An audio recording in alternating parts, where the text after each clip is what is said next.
Frustrating. Difficult. We underbought a lot of items. Every time that we had something to build, we needed just one or two more.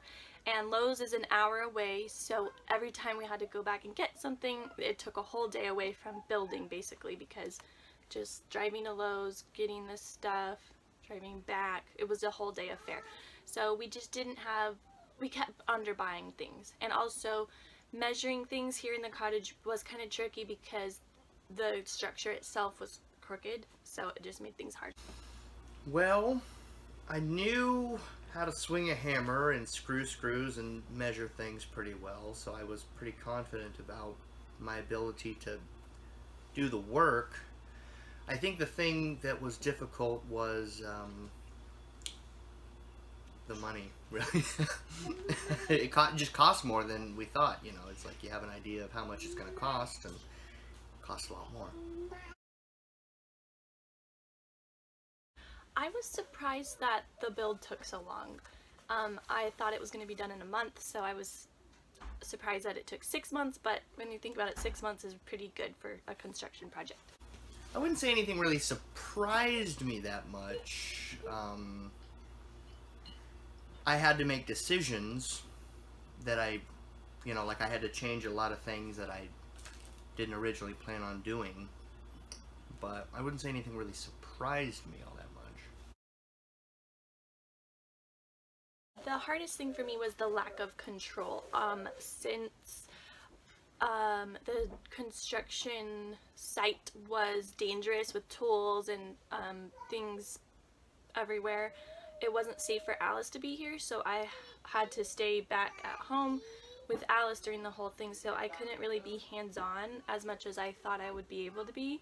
So I didn't really have any part of the physical labor aspect. I was in charge of ordering everything and designing everything, but it was hard for me to like design everything and order and then just send it to Harry to go pick up or install.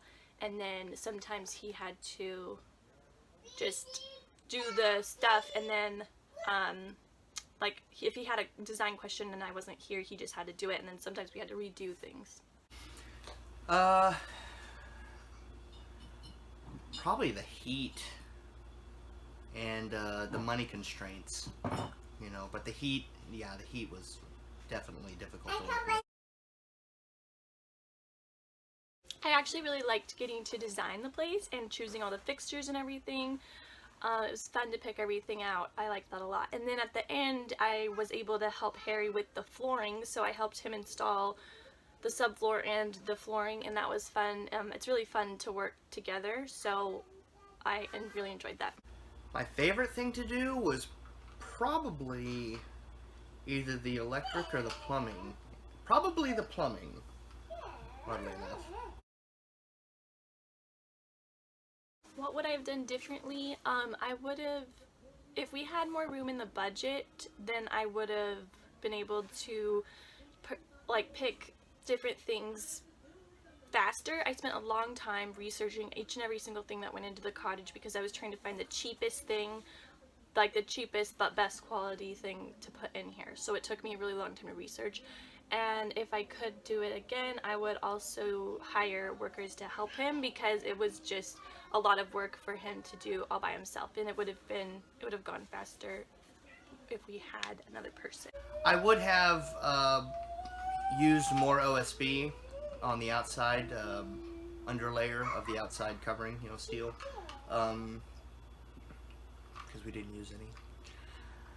And the floor could be better. And the walls, honestly, for heat conservation, probably would have done them differently too. So, you know, just a couple things, but overall it's pretty comfortable.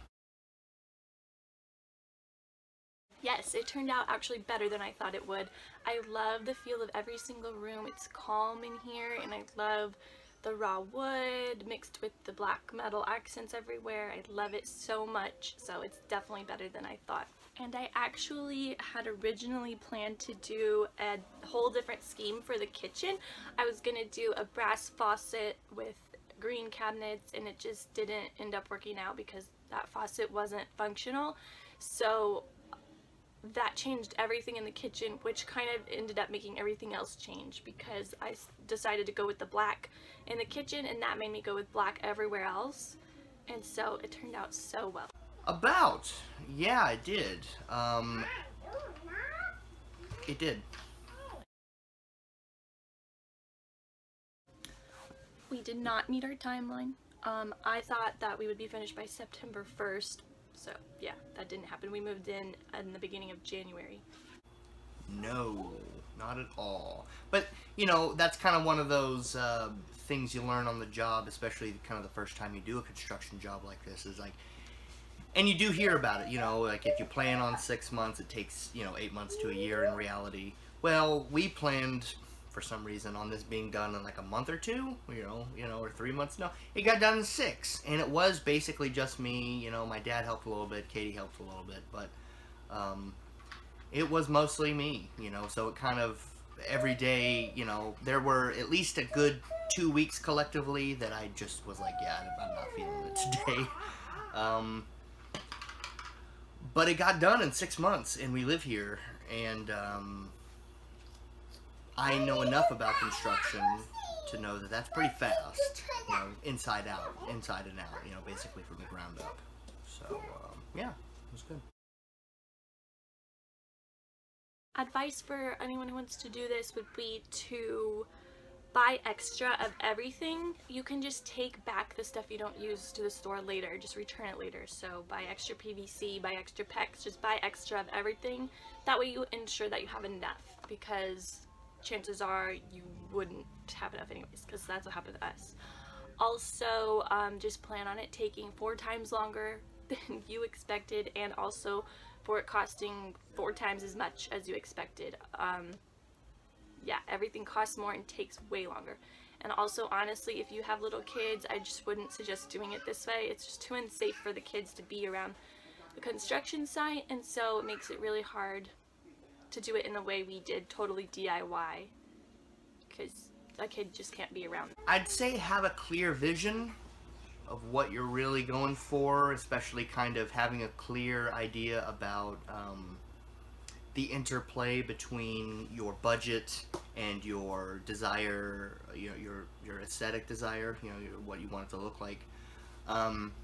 They'll meet in the middle somewhere. You know, you're not going to be able to get everything you want, but you also have a lot of options, so you can get a really good cheap price for, you know, looking pretty cool. So, but definitely research, have a clear vision, and be as precise as you can. I mean, being very precise helps, and cutting corners helps too. Would I do it again? Sorta. Not exactly in the same way. I don't really want to DIY a house like this ever again. It was a big project. I wouldn't mind having a house built again because I did enjoy the design aspects and getting to choose everything myself. But as far as actually putting up everything and choosing which water filter and whatever, I don't want to do it like that again. I would, but not by myself. I would act as contractor essentially and just direct some hirelings. Yeah, but I would.